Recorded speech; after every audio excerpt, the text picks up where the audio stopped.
Hello guys, ఈరోజు మనం కొన్ని లేటెస్ట్ న్యూస్ గురించి తెలుసుకుందాం. ఇటలీ మిలాన్ ఎయిర్పోర్ట్లో 35 పేరు తెలియదు సరిగ్గా, వాస్ వస్తాడలేదు. అనాద్రా రష్ ప్లేన్ జాన్లో స్టక్ అయి చనిపోయాడు. టేకాఫ్కి రెడీగా ఉన్న ప్లేన్ దగ్గర ఆ పర్సన్ సడన్గా రన్వే మీద రన్ చేస్తూ ప్లేన్ దగ్గరికి వెళ్ళాడు.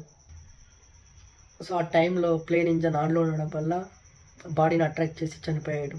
సో ఆ person air force staff or passenger అని ఇంకా తెలియదు. నెక్స్ట్ న్యూస్ వచ్చేసరికి వెస్ట్ బెంగాల్లో నెసిలిన్ అనే చిన్న విలేజ్లో మిలాటి పూర్ణిమ అనే ట్రైబల్ ఉమెన్ తన హౌస్ని ఒక స్కూల్గా మార్చింది.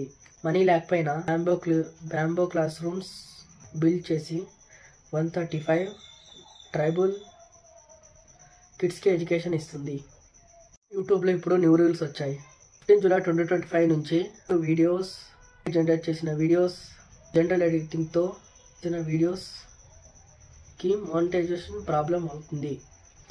యూట్యూబ్ న్యూ రూల్స్ ప్రకారం కంటెంట్ ఒరిజినల్ అయి ఉండాలి. ఏ వీడియోస్కి మోనిటైజేషన్ కాదు, అంతే.